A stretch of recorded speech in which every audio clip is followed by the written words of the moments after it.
Coming up, Iowa lawmakers narrow down potential laws. And later, Iowa City mental health facilities face staffing shortages. Hawkeye set records in second straight Big Ten title. Winter weather starts to creep in towards Iowa City. This is DITV at 8.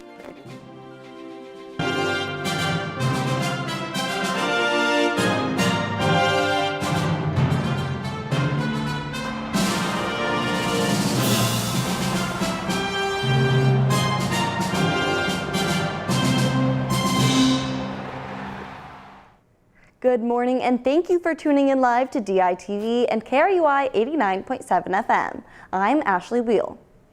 Iowa lawmakers wrapped up their first funnel week Friday morning. Funnel week is when lawmakers' plans must pass through a committee, otherwise the potential bill will die and be unable to pass this year's session. This helps lawmakers have less bills to work on and setting a narrower focus on potential legislation.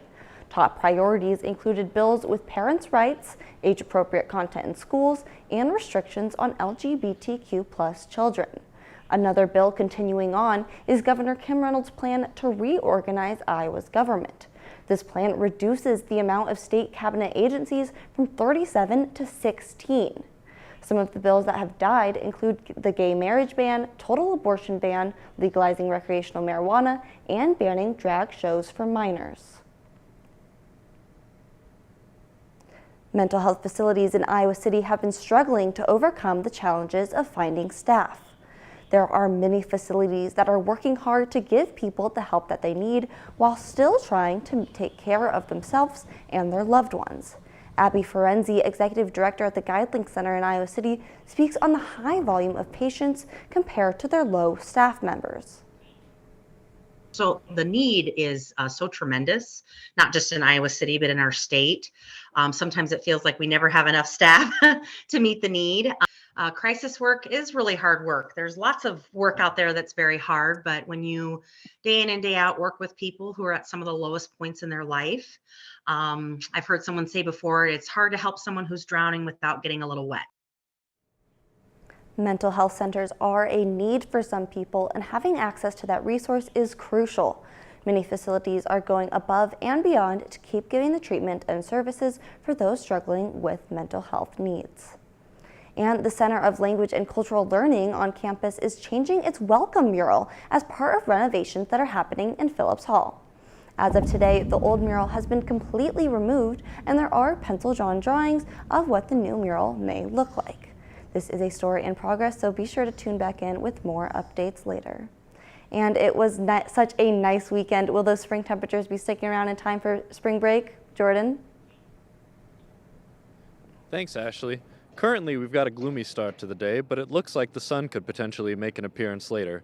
It's pretty balmy out right now with a temperature of 42 degrees and little wind.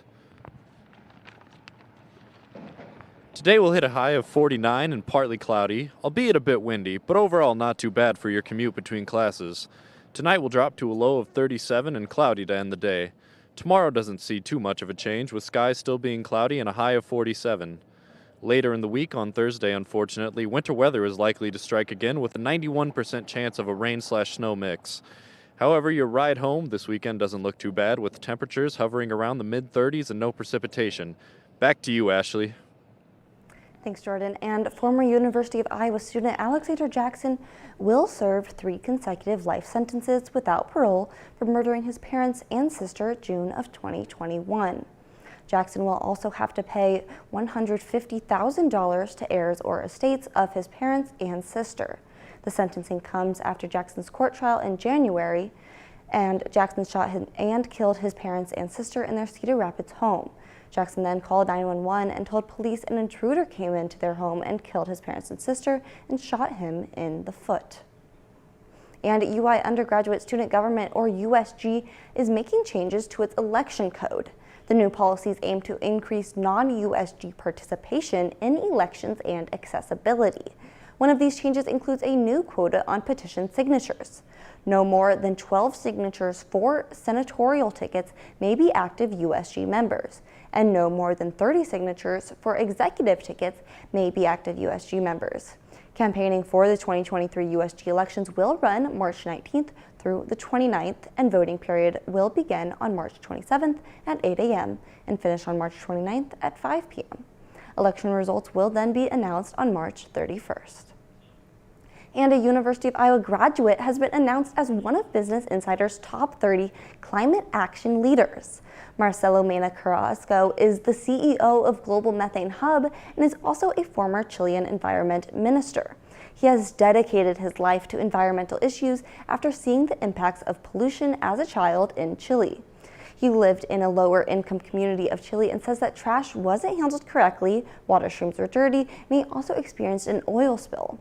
He moved to Iowa when he was young and returned to Chile at 12 years old and compared the pollution levels of Iowa and Chile. That's when he decided he wanted to make a difference in his community. He went on to pursue his master's and doctorate degrees in environmental engineering here at the University of Iowa. Then he went on to use those skills as the environment minister in Chile, where he worked on conservation and tackling the environmental initiatives he saw as a child. Now he's continuing to work on methane mitigation funding through the Global Methane Hub. And now let's send it over to DITV Sports with AJ Reister.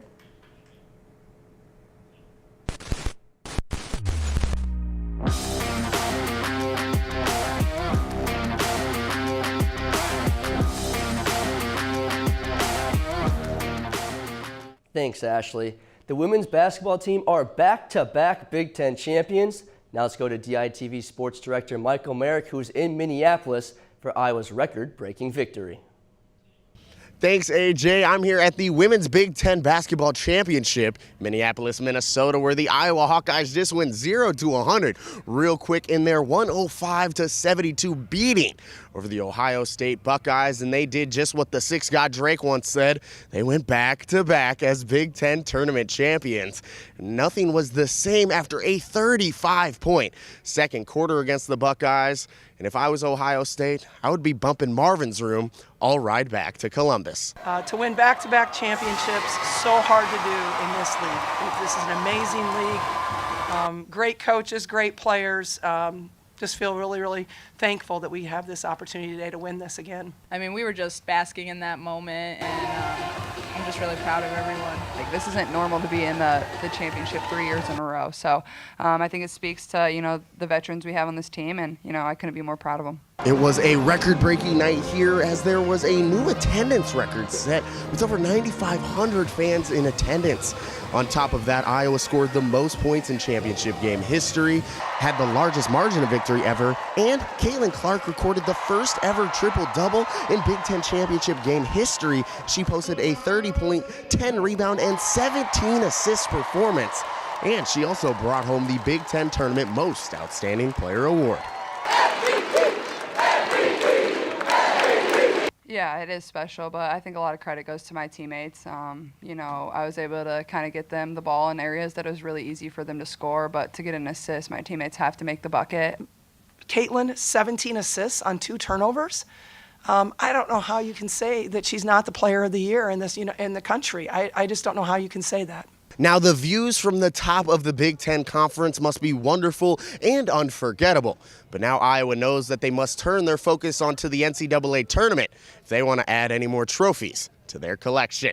From Minneapolis, Minnesota at the Women's Big Ten Basketball Championship, Michael Merrick, DITV Sports. Thanks, Michael. And while the Hawkeye wrestling squad was unable to take home the Big Ten trophy in Michigan, they still crowned 2 wrestlers at the championships.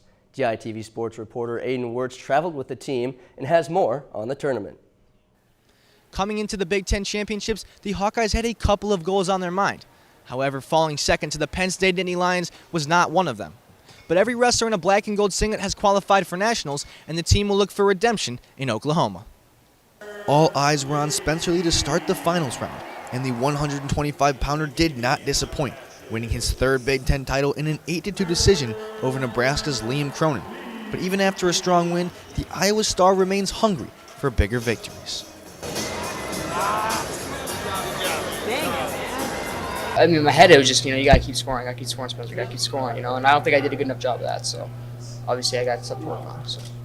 Joining him on the first-place podium was teammate and first-year Hawkeye Real Woods at 141 pounds.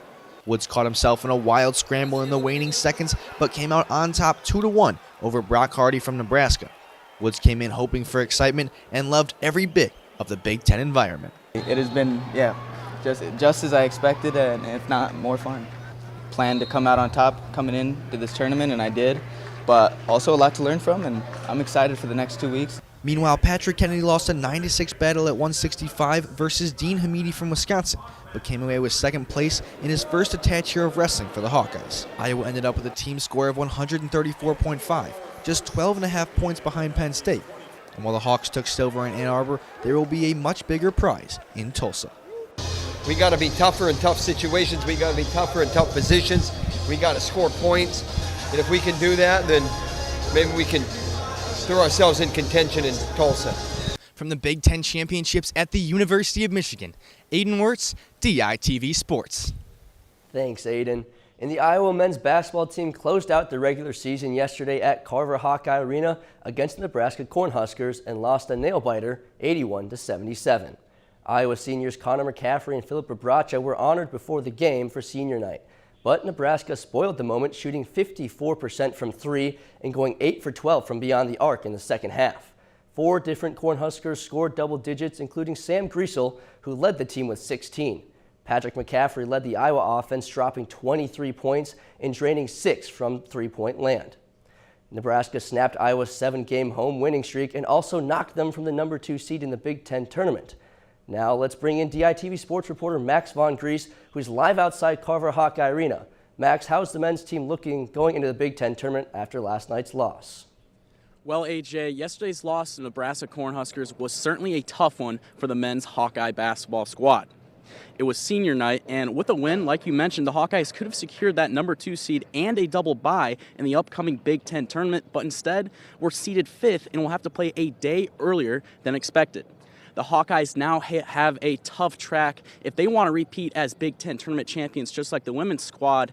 And just by the way that they played in that last game, I'm not too confident in the Hawkeyes when it comes March. Back to you in the studio, AJ. Thanks, Max.